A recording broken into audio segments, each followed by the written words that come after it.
கர்த்தராகிய இயேசு கிறிஸ்துவின் நாமத்தினாலே இந்த காலவேளை உங்களை அன்போடு வாழ்த்துகிறோம், வரவேற்கிறோம்.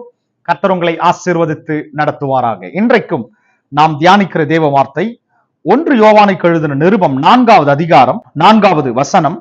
பிள்ளைகளே, நீங்கள் தேவனால் உண்டாயிருந்து அவர்களை ஜெயித்தீர்கள், ஏனெனில் உலகத்தில் இருக்கிறவனிலும் உங்களில் இருக்கிறவர் பெரியவர். கர்த்தருடைய பரிசுத்த நாமத்திற்கு ஸ்தோத்திரம். நாம் தேவனால் உண்டாயிருக்கிறோம் என்றால் அதன் அர்த்தம் என்ன?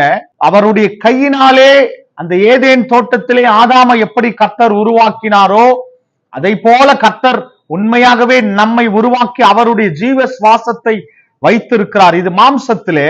ஆனா நல்ல கவனிங்க, ஆவிக்குரிய பிரகாரமாய் மறுபடியும் நாம் அவருக்குள் உண்டாயிருக்கிறோம் என்றால் கவனிங்க, இப்போ ஒரு மனிதனுடைய ஜீன் எந்த முறையில் இருக்கிறதோ அவனுடைய சுபாவங்களும் அப்படிதான் இருக்கும்னு அறிவியல் பூர்வமா சொல்லப்பட்டிருக்கிறது. அப்ப நல்லா கவனிங்க, முன்பு இருந்த காலத்திலே நாமும் பாருங்க, நம்முடைய மாம்சத்தின் பிரகாரமாய் நம்முடைய சுபாவங்கள், நம்முடைய ஜீன் எப்படி இருக்கிறதோ அதை போலதான் மாம்சத்தின் பிரகாரமாய் நடந்து கொண்டிருந்தோம். ஆனா நல்லா கவனிங்க, ஆவிக்குரிய பிரகாரம் ஆண்டவராகிய இயேசுவின் நாமத்தினாலே அவருடைய கிருபையினாலே அந்த ரட்சிப்பிலே பிறந்த நாம் பாருங்க, தேவனுடைய வார்த்தை சொல்லுகிறது, பிள்ளைகளே நீங்கள் தேவனால் உண்டாயிருந்து. அப்ப மறுபடியும் நாம் கர்த்தருக்குள்ளாய் ஆவிக்குரிய பிரகாரம் உண்டாக்கப்பட்டிருக்கிறோம். அப்ப நல்லா கவனிங்க, அப்ப இப்ப நமக்குள்ள ஒரு ஜீன் இருக்குது. என்ன அதுக்கு பேரு?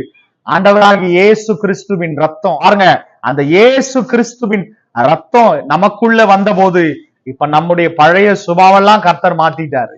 பழைய கர்த்தருக்கு பிரியமில்லாத காரியங்கள், அசுத்தமான காரியங்கள் எல்லாவற்றையும் அவருடைய ரத்தம் நமக்குள்ளே இருக்கிறதுனால எல்லாம் மாறி போச்சு. அப்ப நல்லா கவனிங்க, அப்ப இயேசுவின் ரத்தம் அது நமக்குள்ளே பாய்ந்து சென்று கொண்டு இருக்கிறதுனா, அப்ப நம்முடைய சுபாவம் மாற்றப்பட்டு இருக்கிறதுனா, இப்ப உண்மையாகவே கர்த்தருடைய வார்த்தை நமக்கு தெளிவா எடுத்து கூறுகிறது, நாம் தேவனால் உண்டாயிருந்து அவர்களை ஜெயித்தீர்கள். அவர்கள்னா யாருங்க? அது வானமண்டலத்தின் பொல்லாத சேனைகள், பொல்லாத அந்தகார லோகாதிபதிகள், எல்லா விதமான அந்து கிறிஸ்துவின் ஆவிகள், எல்லா விதமான சத்ருவின் கோட்டைகள், எல்லா விதமான சத்ருவின் கிரியைகள், எல்லா பிசாசின் காரியங்கள், எல்லா பிசாசு வைத்து அநேகம் பிசாசுகளின் எல்லா கூடாரமா தள்ளப்பட்ட தூதர்களாய் பிசாசுகளாய் இன்றைக்கு சுற்றி வருகிறாங்க பாருங்க.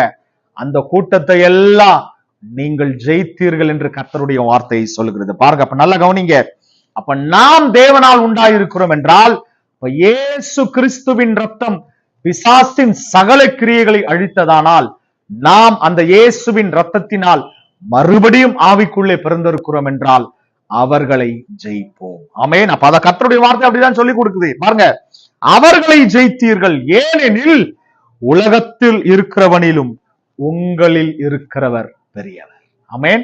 பிசாசு பாருங்க, பலவித மாய தோற்றத்தை, அவன் தான் ரொம்ப பெரியவன் போல ஒரு மாய தோற்றத்தை உண்டு பண்ணி எல்லாமே அவனுக்கு பெரிய வல்லமை இருக்கிறது போல.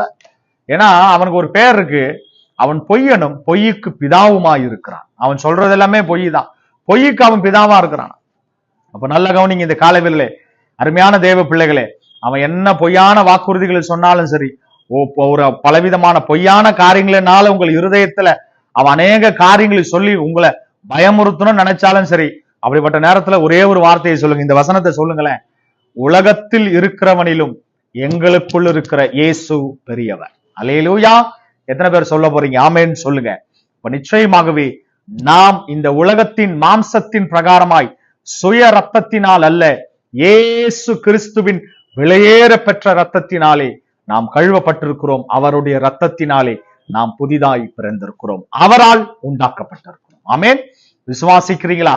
நிச்சயமாகவே உலகத்தில் இருக்கிற எல்லா பொல்லாத கிரியைகள், எல்லா சத்ருவின் சேனைகள் அவனை காட்டிலும் நமக்குள் இருக்கிற இயேசு பெரியவர்.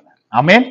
விசுவாசிப்போமா? இந்த காலவேளை அறிக்கை செய்து ஜெபிப்போமா? தகப்பனே, அருமையான பிள்ளைகளோடு நாங்கள் விசுவாசத்திலே உறுதியா இருந்து கர்த்தருடைய வார்த்தையை சொல்லுகிறது போல, கர்த்தர் நம்முடைய ரத்தத்தினாலே எங்களை மறுபடியுமாய் பிறக்க வைத்தீர், உண்டாக்க வைத்தீர்.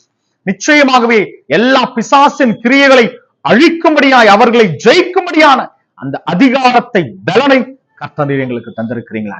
காரணம், உலகத்தில் இருக்கும் அவனை விட எங்களுக்குள் இருக்கும் இயேசு நீர் பெரியவராய் இருப்பதற்காக நன்றி ஆண்டவரே. தகப்பனே, இந்த கரத்தில் எங்களை முற்றிலுமாய் தாழ்த்துகிறோம். இந்த காணொளி பார்க்கிற ஒவ்வொரு பிள்ளைகளையும் கர்த்தர் அந்த இயேசுவின் ரத்தத்தினால் கழுவப்பட அந்த ஜெயத்தின் வாழ்க்கையை அந்த ஜெயத்திலே நடக்க கர்த்தர் உதவி செய்ய. காரணம், உலகத்தில் இருக்கிறவனிலும் அவர்களுக்குள் இருக்கிற இயேசு பெரியவர் என்பதை இன்றைக்கு விசுவாசிக்க அந்த ஜெயத்திலே நடக்க கர்த்தர் உதவி செய்ய.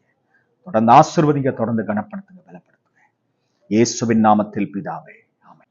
அருமையான தேவ பிள்ளைகளே, இன்றைக்கு கர்த்தர் உங்களோடு பேசி இருக்கிறார்.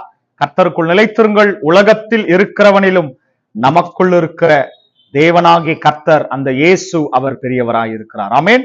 தொடர்ந்து விசுவாசிப்போம், தொடர்ந்து கர்த்தருக்குள் நிலைத்திருப்போம், தொடர்ந்து பலப்படுவோம். God bless you. ஆமென்.